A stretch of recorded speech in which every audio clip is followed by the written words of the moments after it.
엑시트 텍스에 대한 총정리 내지는 뭐 설명입니다. 그동안 사실 뭐 많이 다루었던 얘기죠. 그런데 이번에도 한번 종합적으로 간단히 이 역사적인 배경, 그리고 이 법이 어떤 의미가 있는지, 그리고 우리가 어떻게 준비할 수 있을지 등등에 대한 것을요, 뭐 평이하게 한번 얘기해 보려고 해요. 법이라는 것이 항상 법의 문제가 아니라 법이 만들어진 배경이라던가 그걸 통해 달성하고자 하는 어떤 목적, objective를 생각하면 그 법을 이해하기가 더 쉽잖아요. 항상 저도 법을 프랙티스하는 입장에서 그 뒤에 있는 그 리즈닝이 뭐냐, 그 법 자체보다도 그게 만들어진 것들에 대한 배경을 더 주목하려고 하거든요. 저희 직원들에게 얘기할 때도 그렇게 알아두면 더 깊이 있는 이해를 할 수 있다라는 얘기를 하는데요. 거창하게 얘기할 건 아니고 그냥 편안하게 한번 들어보셔도 될 것 같아요. 엑시트 텍스에 대해서 사람들이 많이 얘기한다는 거죠. 그럼 엑시트 텍스가 도대체 뭐냐? 엑시트 하는 거잖아요. 내가 떠날 때 내는 세금이란 말이에요. 그래서 국적 포기세라고도 부르고요. 또 국외 이전 전출세라고도 부릅니다. 한국에서 아마 전출세 뭐 이런저런 걸로 불러요. 한국뿐만이 아니라 뭐 미국뿐만 아니라 뭐 여러 나라들이 있어요. 캐나다도 있고 몇 개 유러피언 나라들도 있고 합니다. 개념은 뭐냐면 모든 나라의 대체로 공통적인 것은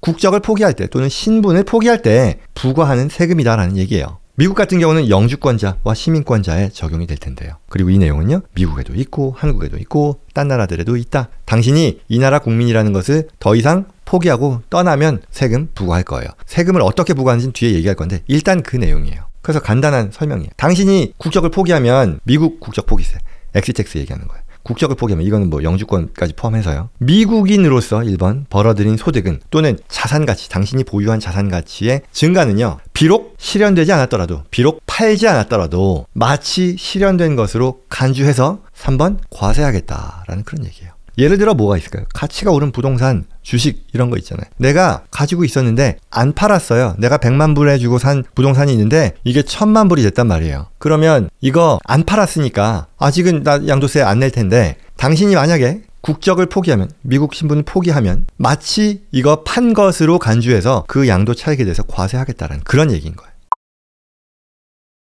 자, 그러면은 뭐 내용은 알겠어요. 그러면 이론상 배경, 이게 이런 법이 왜 나왔냐? 라는 거죠. 라고 했을 때 두 가지입니다.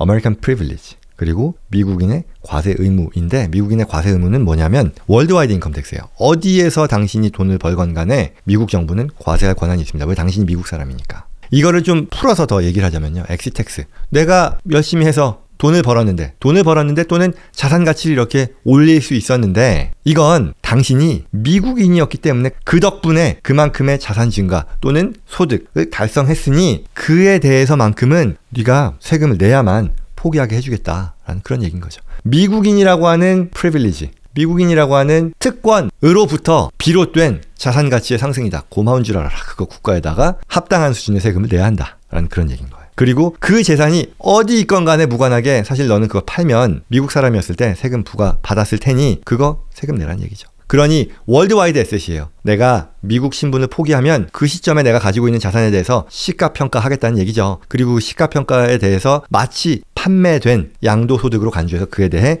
양도소득세 부과하겠다는 그런 뜻인 거예요. 미국인으로서의 그 특권을 활용해서 그 덕분에 자산을 일구었기 때문에. 이 사람이 누구냐면요, 굉장히 유명한 사람이었어요. 이 엑시트 텍스와 관련해서는 아마도 미국에서 가장 유명한 사람일 텐데요. 예전에 페이스북의 공동 창업자 중에 한 명이었던 에드와르도 세이버린이라는 그런 사람입니다. 이 사람은요, 브라질 출생이에요. 근데 미국 시민권자였어요. 그리고 페이스북에서 그 마크 저커버그 다음으로 주주가 많던가 뭐 두 번째, 세 번째 하여튼 손가락에 꼽았던 사람이었었어요. 근데 아시다시피 페이스북이요, 2012년도에 IPO를 했죠. 그러니까 상장을 했다는 말이에요. 그런데 이 사람은요, 그 전에 미국 시민권을 포기했어요. 이게 뭐였냐면요, IPO를 하면 내가 가지고 있는 그 주식의 가치가 엄청 올라갈 거 아니에요. 그렇죠. 실제로도 올라갔어요. 페이스북 어마어마하게 올라갔죠. 그래서 이 사람은 그렇게 IPO를 하기 전에 미국 시민권을 포기함으로써 엑시트 텍스를 내긴 냈는데 그때 가지고 있는 지분, 가치의 상승분이 IPO 갔을 때보다는 훨씬 낮았을 테니까 그걸로 훨씬 적은 세금을 냈다라는 거죠.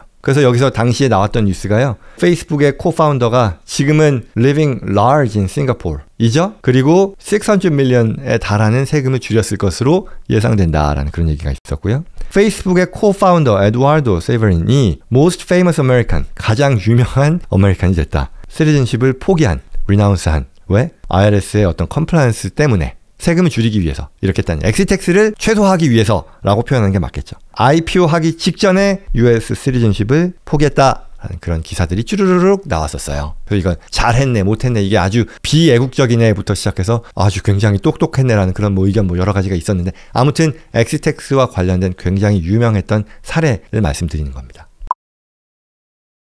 자, 그러면 이제 한국 사람이라면 이 엑시텍스에 대한 고민이 어떤 식으로 이루어질까? 어떤 사람들이 이런 고민을 할까를 생각할 수 있을 텐데요. 아마도 대체로 두 종류일 것 같아요. 첫 번째는 한국이건 미국이건 이런 고액의 자산, 고액이라기보다는 highly appreciated 거죠. 가치가 많이 올라간 자산이 있는 미국 사람들, 미국 거주 뭐 영주권, 뭐 시민권 뭐 이런 분들이 계실 거 아니에요. 그러니까 영주권 시민권자로서 오랫동안 살았는데 내가 증여를 받았건 아니면 오랜 기간 동안 가져왔건 어떤 이유에서건 이렇게 highly appreciated 자산이 있으면 아 이거 세금 낼 거 걱정이네 또는 뭐 한국으로 들어가는 데 있어서도 내 신분 포기하면 엑시텍스가 나올 텐데 라는 걱정의 대상일 거예요. 두 번째는 뭘까요? 이런 분들도 계시더라고요. 이제 한국에서 이걸 보면서 나 영주권 받아서 올 건데 이거 사실 그런 분들의 경우는 영주권을 받고 평생을 뭐 있는다기보다는 자녀들과 같이 교육 목적으로건 아니면 뭐 여러 가지 그런 걸로 해서 영주권 일단 받아서 와서 좀 살다가 나중에 자녀들이야 어떻게 교육을 해서 뭐 어디에 자리 잡을지 모르겠으나 그건 뭐 그들의 인생이겠으나 나는 이제 다시 돌아와야지 그러면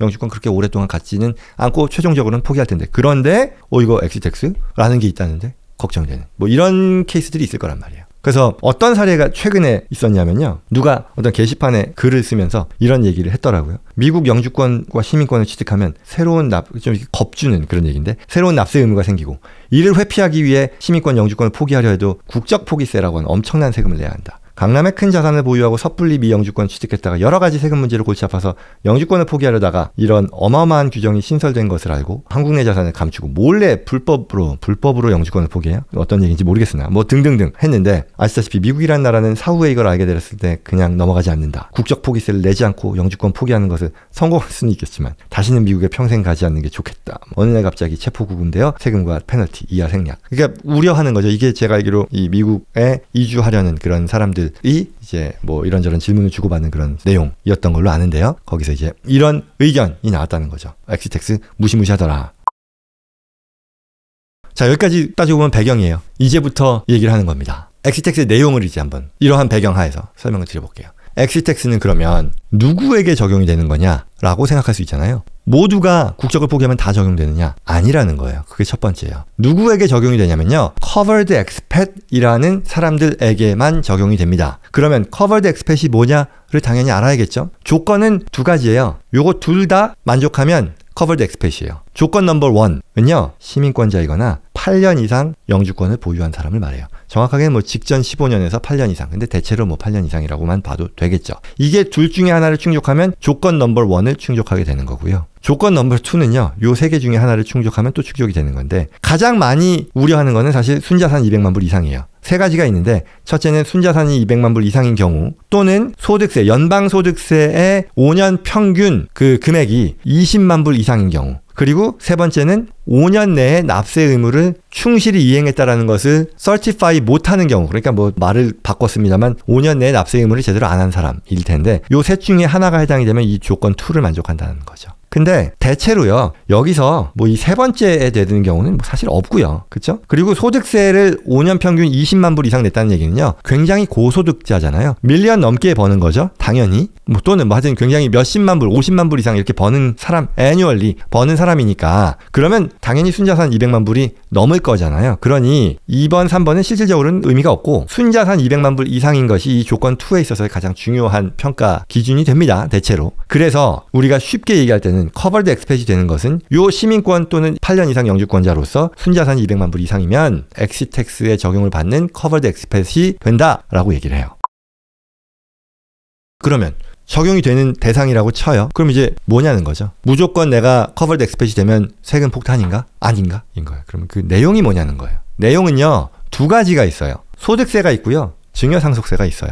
사람들은 그런데 소득세에 대해서 주로 말을 많이 합니다. 뭐 실제로 그렇기도 하고요. 먼저 소득세와 관련해서는 어떻게 되냐? 앞서 얘기했던 그 내용 그대로예요. deemed sale인 거죠. 의제 매매? 의제 매각이 되겠죠? 내가 가지고 있는 그 자산을요. 마치 판매한 것처럼 간주해서 거기서 발생한 것으로 여겨지는 양도소득을 과세하겠다라는 거예요. 예컨대 아까 내가 10만 불을 샀는데 100만 불이 된 게 있으면요 90만 불만큼의 어프리시에이션이 있었던 거잖아요. 안 팔았어도 그걸 판 것으로 가정해서 90만 불만큼의 양도소득이 있다라고 보는 거예요. 뭐 다른 자산들도 다 포함해가지고 월드와이드 에셋이니까. 단 23년 같은 경우는요 23인가 24년인가 이 중에 86만 6천 불까지는요 면제됩니다. 그러니까 내가 이렇게 전체 자산 월드와이드 자산의 시가평가를 했는데 그 자산의 상승액이 86만 6천 불을 초과하는 부분에 대해서만 양도소득 과세가 된다라는 그런 얘기겠죠. 그리고요 기타 다른 얘기도 있지만 뭐 중요치는 않습니다. 그리고 증여상속세는 뭐냐면요 이거 사람들이 많이 주목하진 않습니다만 내가 커버드 엑스펫이 되면요 나의 증여 또는 상속에 대해서 그 리시피언트 받는 사람이 미국 사람이면 미국 정부가 과세하겠다라는 얘기예요. 근데 이거는 사실 실무적으로 봤을 때 미래의 얘기잖아요. 내가 커버드 엑스펫으로 다 포기하고 나서 나중에 그 뒤에 증여하는 거에 대해서 그 리시피언트가 받는 사람이 미국 사람이면 과세한다는 얘기니까 이게 조금 먼 얘기이긴 합니다. 그러다 보니 주목을 그다지 받지 못하는 것이기도 하고요. 그래서 넘어갈게요. 자, 그래서 이제 정리하면 어떻게 되냐는 거죠. 내가 커버드 엑스펫이면 소득세를 얘기하는 거예요. 엑시트 텍스가 부과된다가 아니고요. 내 자산의 평가에서 그 가치 상승분이 86만 불을 넘는 경우에 해당이 되면 부과될 수 있는 거니까 무조건 부과된다가 아니고 엑시트 텍스 부과 과세 부담이 있는지를 따져본다가 정리된 내용이다라고 할 수 있는 거죠. 그래서 두 번째로요. 만약에 그래서 내가 커버드 엑스펫이면 어떻게 하겠냐는 거예요. 내가 지금 봤을 때 커버드 엑스펫이거나 아니면 내가 지금 아직 이민을 안 왔는데 나 커버드 엑스펫이 될 것 같아. 왜?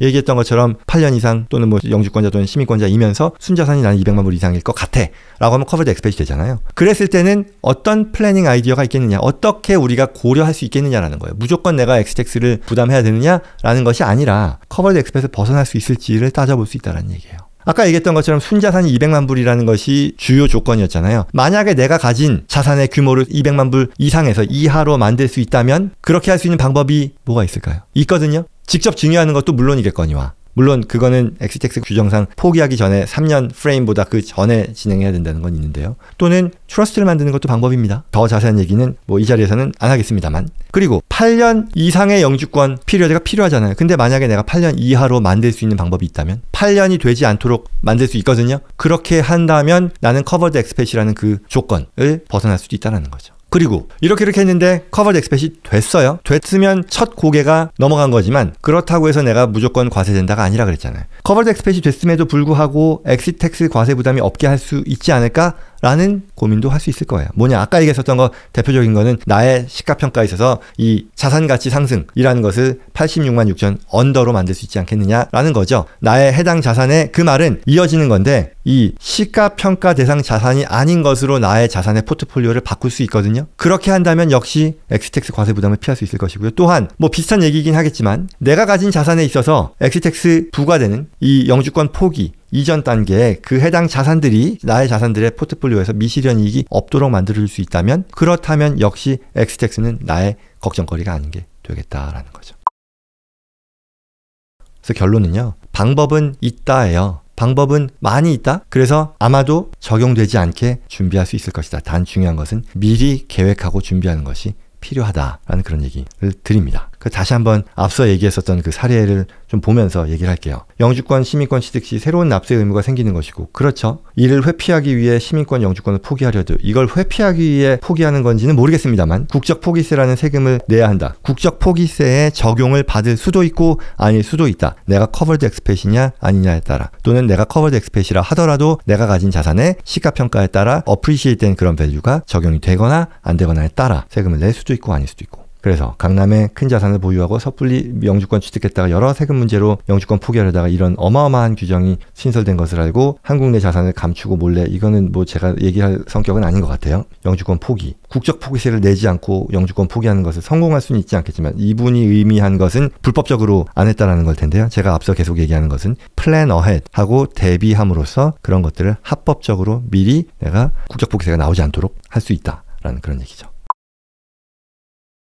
그리고 one more thing 한 가지 더 있습니다. 이런 질문 하시는 분이 계세요. 특히 이제 한국에서 오시는 분들 또는 이미 오셨는데 한국에 오래전부터 가지고 있었던 그 재산에 대한 거 있었어요. 두 번째, 영주권을 받고 미국으로 이주하려는데 한국 보유한 자산이 있어요. 그 경우에 이 엑시텍스에 대해 걱정을 하시는 분들, 이런 질문 할 수 있죠. 내가 오랫동안 살았는데 오랫동안 영주권자로서 뭐 8년 이상 거주할 건데, 예를 들어 이런 거예요.